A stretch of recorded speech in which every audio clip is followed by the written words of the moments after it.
You know, when we look at the entertainment and media field at the moment, especially if I look at music, it feels as though our women, our females, you know, literally need to sell themselves for recognition more often than not. The bigger the star, the sexier the act seems to be the trend. How were you able to move yourself forward without compromising yourself in any way? You know, you stood your ground, which is not always the popular position, but your brand is still the biggest female music brand in West Africa.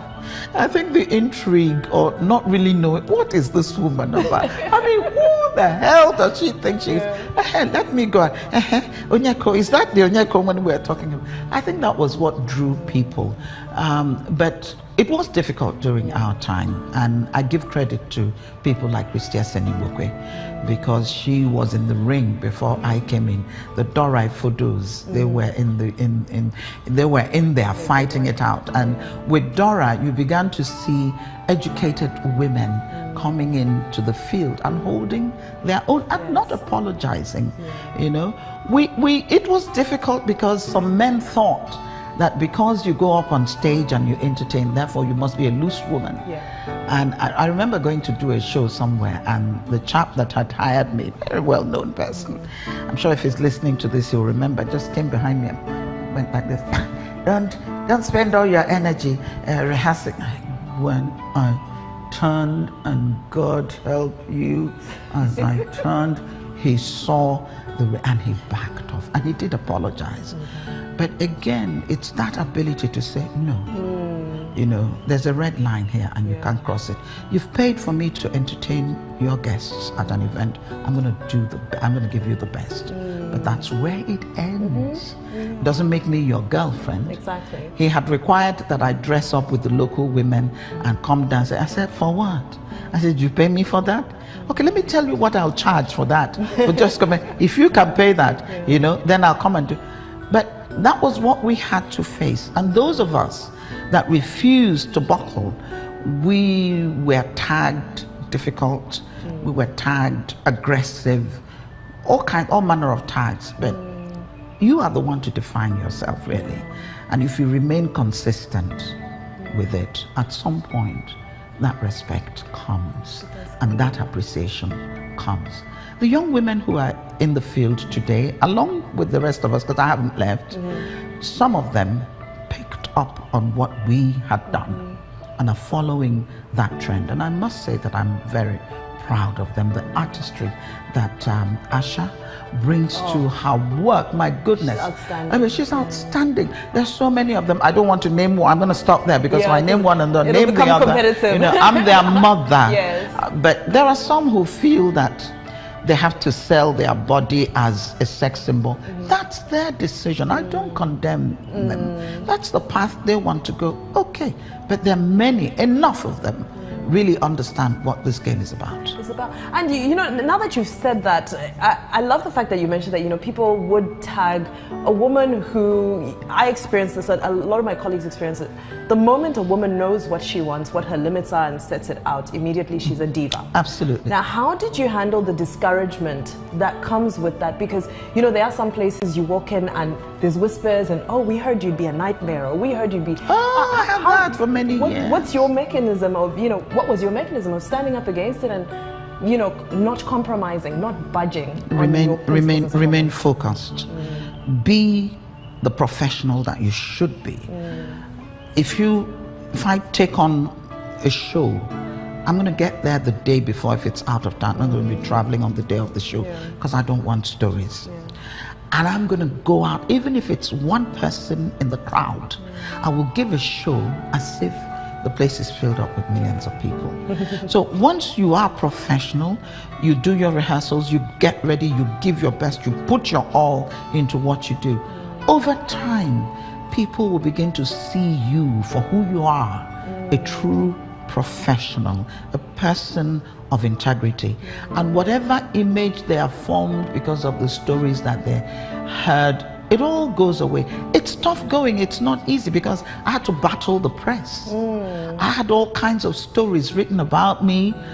Sometimes I was going out with 4 different men that I didn't even know, and all kinds of. And I did go to court, and I won my cases, and I was awarded money. Did you take each one up? Some I took.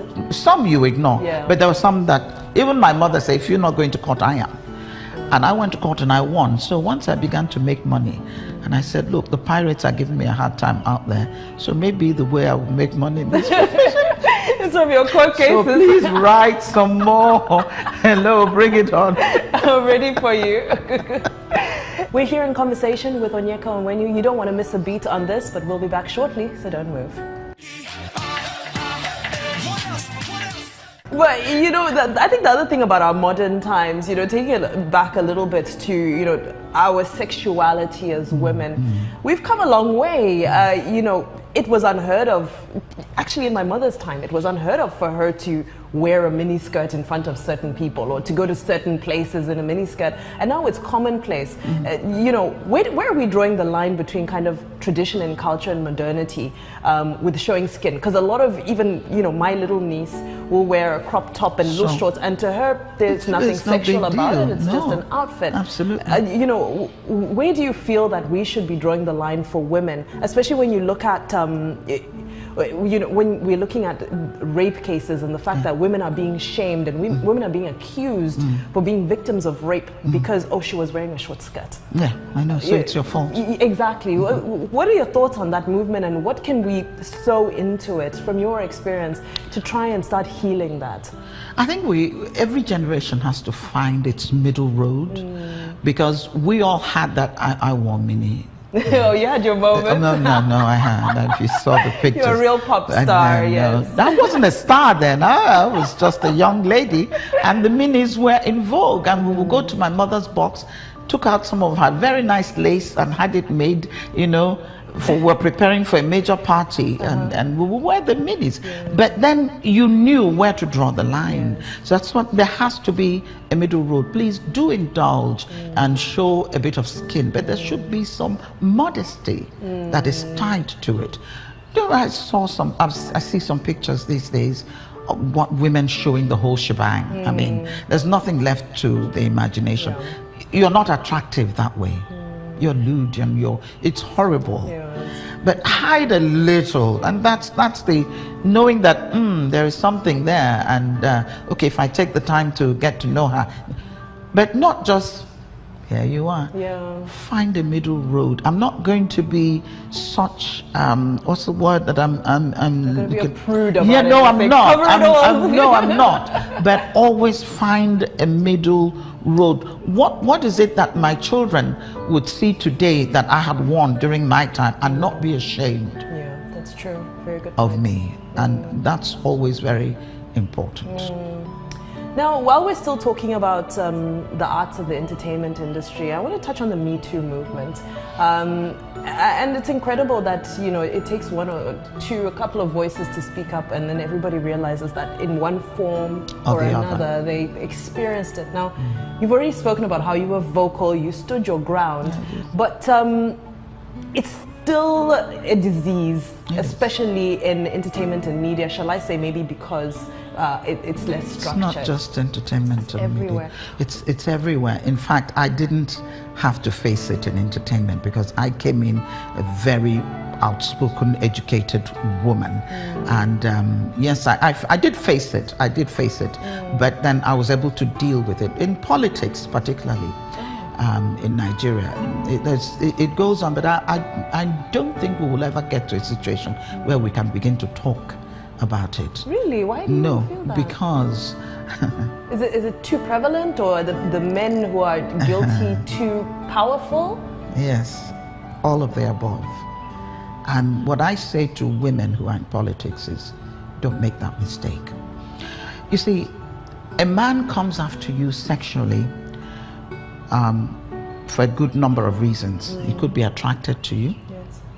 Even as an artist, people see you on TV, they may be attracted to you, but then some just want to say, hey, come to my house and see that Onyeka when women they see for TV, she did my house now. The you know? ego. It's to feed their ego. or he wants to really, he's frightened of you, of the power that you hold, and he wants to put you in your place. And the only way he can do that is making you a sexual object. Take a conquest to tell you this is really all you're good for.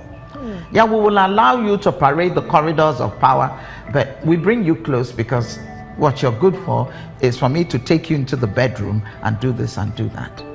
And once you allow that because you think it's the only way you can move up, you are done for, you're finished. You might get the immediate gratification, you might make a lot of money, but that's the end of you.